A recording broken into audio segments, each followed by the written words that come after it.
Good morning, I'm Samriddhi K.C. and these are the headlines of the hour. Social media bill registered at the Parliament with provision of fines up to 10 million rupees and 3 years of jail term on violators.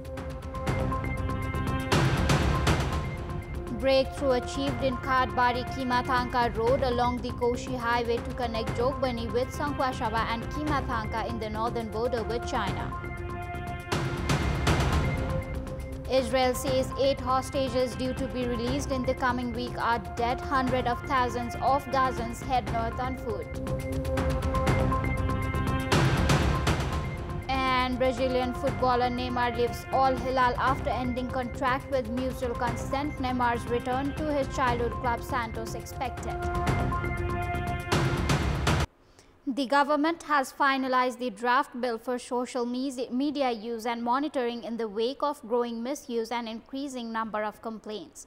The government has aimed at holding the social media platforms and their users accountable through the bill. However, concerns are being raised regarding a potential clampdown on users' personal freedom. Based on the bill for social media use, the government has proposed to make it mandatory for social media platforms to take permit from the government for operation. If the bill becomes a law, social media platforms will need to ensure contents that affect Nepal's sovereignty, territorial integrity, national security, social harmony, they are strictly filtered out. The operators will need to put in place a mechanism for content moderation. The platforms will also need to keep a check on the type of contents being posted and ensure all transactions through the platform are through banking system. Those who are found violating the rules will be fined between 2.5 million to 10 million rupees. राष्ट्रिय अखण्डता, भौगोलिक अखण्डता, सामाजिक सद्भाव, जो खलबलाउने किसिम जातीय विभेद त्यस्तो खलबलाउने किसिमको पोस्टहरु गर्न मिल्दैन अब त्यो अनुसार त्यस्तै भ्रामक सूचनाहरू कसैको इज्जतमाथि पर्ने मान मर्यादालाई जुन माथि आँच पुर्याउने त्यस्तो किसिमको जुन छ नि सूचनाहरू पोस्ट गर्न मिल्दैन लाइक पनि गर्न मिल्दैन मेन्सन पनि गर्न मिल्दैन ट्याग गर्न पनि मिल्दैन यी कुराहरूको प्रोभिजन राखिएको छ. The bill also provisions for holding the users accountable by prohibiting them from posting contents that hurt anyone's dignity, using words that are disrespectful, making trolls of people's pictures, defame anyone and post hate speech among others. Users will also be prohibited from sharing, liking or reposting using hashtags, subscribing to such accounts or mentioning in such contents. Those who are found violating the regulation, imitating such contents, sharing or spreading superstitions would be fined up to 500,000 rupees. Any platform operating without permission would be fined up to 2.5 million rupees. For those who act against national interests or engaged in cyberbullying will be fined up to 300,000 rupees and or face up to 2 years jail term. Anyone found guilty or hacking someone else's ID or information can face up to 3 years in jail and or up to 1.5 million rupees fine. Those found guilty of cyber stalking, making false allegations, threatening anyone of misbehaving can face up to 3 years of jail sentence or up to 500,000 rupees in fine. Phishing and imposter scams would be subject to up to 3 years in jail and or up to 1.5 million rupees in fine.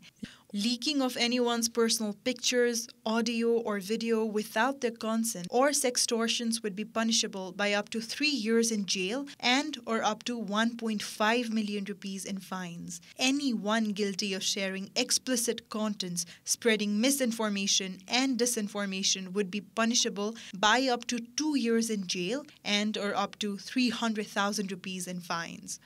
Likewise, posting and promoting deep fake contents would be subject to up to 300,000 rupees fine and or up to 2 years jail term. Users are also prohibited to create or use fake IDs. Anyone found guilty would face up to 5 years jail term and or up to 1.5 million rupees fee. The social media bill has also provisioned for anyone encouraging to violate social media regulation would be punishable by up to 1 year in jail. Anyone found guilty of violation for more than once would have to face double the punishment.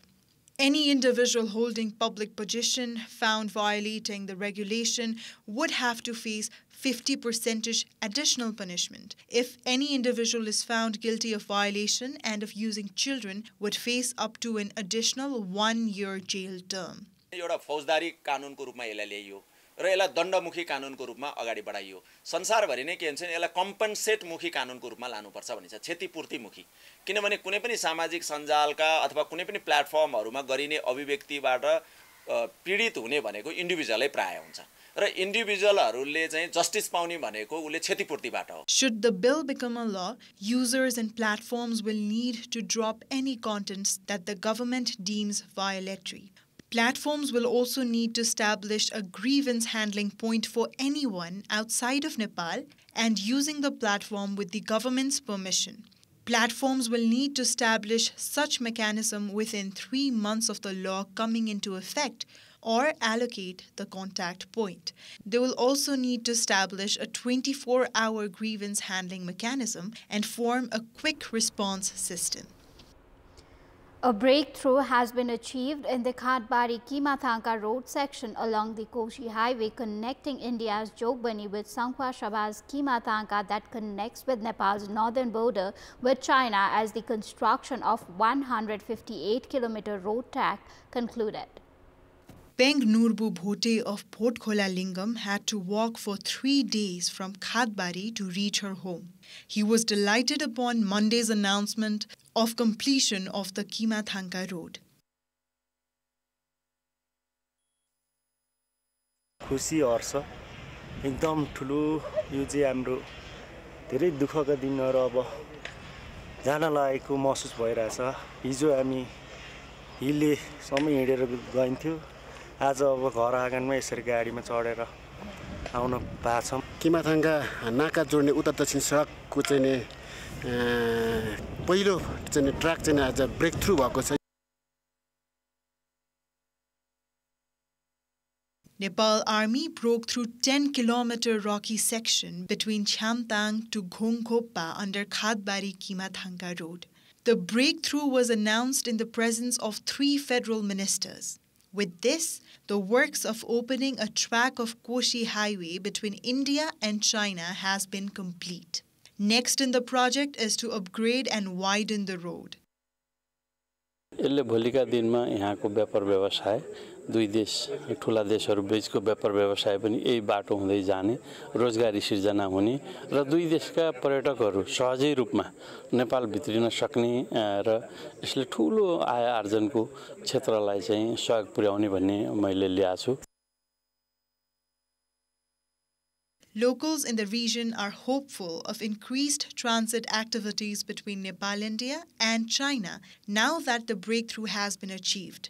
Prior to this, a 134-kilometer road between Khatbari and Chamtang and 14-kilometer road from Kimathangka had already been constructed. The distance between Khatbari to Kimathangka is of 158 kilometers. The government has set up the National Cooperative Regulatory Authority to address long-term challenges in the cooperative sector. The National Cooperative Regulatory Authority will oversee, regulate and supervise cooperatives involved in savings and loans working in coordination with provincial and local governments. Speaking at the inauguration of the authority's office in Pulchok, Lalitpur, Land Management, Cooperatives and Poverty Alleviation Minister Balaram Adhikari expressed confidence that the issues plaguing the cooperative sector will be resolved within 2 years. ऐन बनाइयो, सहकारी ऐन ल्याइयो। त्यो ऐन त सबैले छलफल गरेर ठीक छ भनेर ल्याएको ऐन हो नि। अहिले यो हामी 5-6 वर्ष नबित्दै समस्या त देखियो त। ऐनमा कमी कमजोरी देखियो त। सूचना केन्द्र खोल्ने भनेका छौं, कोष खडा गर्ने भनेका छौं, न्यायाधिकरणलाई अगाडि बढाउन ती त हाम्रो कार्यान्वयनको चरणमा गइसक्यो। सूचना केन्द्र र कोष बनाउने कुराहरु हामीले ऐनमै व्यवस्था गरिसक्यौं। र यो नियमन प्राधिकरण जुन बढी चर्चाको विषय थियो र सहकार्यमा अनियमितता भएको नियन्त्रण गर्नुपर्छ, नियमन गर्ने, अनुगमन गर्ने, त्यसमा छानबिन गर्ने, माथिदेखि तलसम्म छानबिन गर्ने। Minister Adhikari expressed confidence that stricter regulation of cooperatives will help hold those who misuse people's savings accountable. He also said that due to delays in forming the search committee for the authority's implementation, the ministry's secretary will temporarily serve as chairperson. Secretary of the ministry and interim chair of the authority, Arjun Prasad Pokhrel, along with 3 members were sworn in yesterday. Welcome back. The massive fire that broke out in Thamlik in Mahabharat area of Bethanchok rural municipality from last Tuesday has been brought under control after a week. The fire started since 2 p.m. last Tuesday. Helicopters and army forces were deployed to control the situation.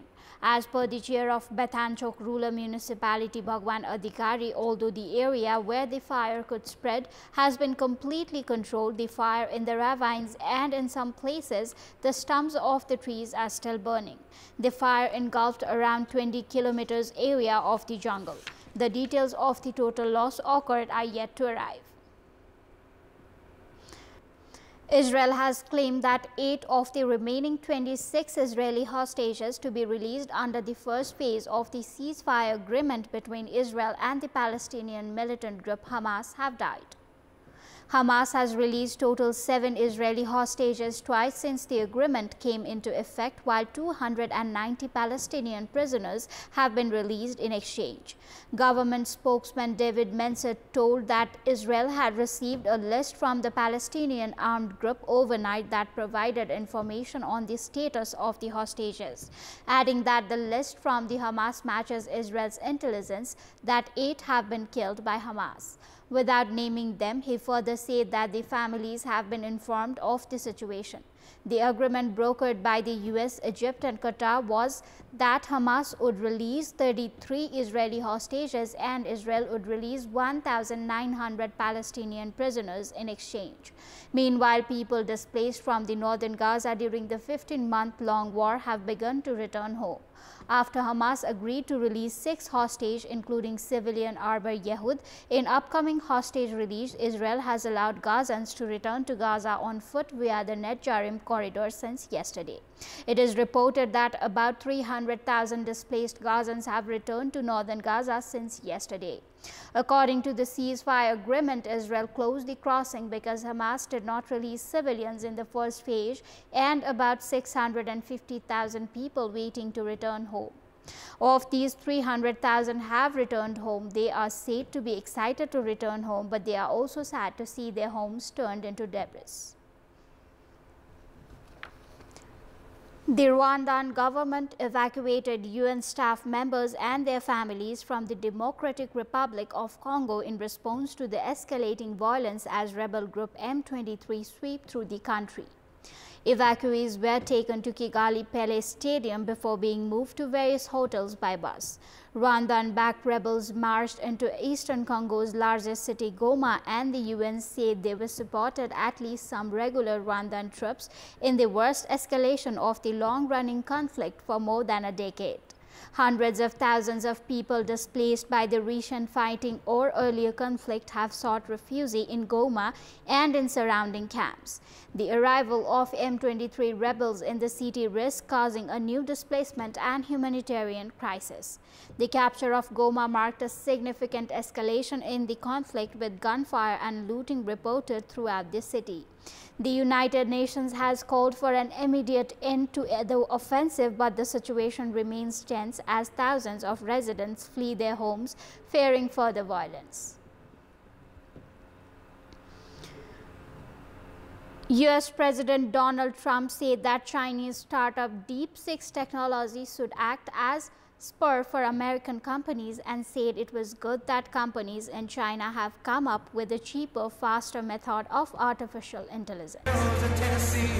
Today and over the last couple of days, I've been reading about China and some of the companies in China, one in particular, coming up with a faster method of AI and much less expensive method. And that's good because you don't have to spend this much money. I view that as a positive, as an asset. So the release of DeepSeek AI from a Chinese company should be a wake-up call for our industries that we need to be laser-focused on competing to win, because we have the greatest scientists in the world. Even Chinese leadership told me that. They said, well, this is very unusual when you hear a deep seek, when you hear somebody come up with something. We always have the ideas. We're always first. So I would say that's a positive. That could be very much a positive development. So instead of spending billions and billions, you'll spend less and you'll come up with, hopefully, the same solution.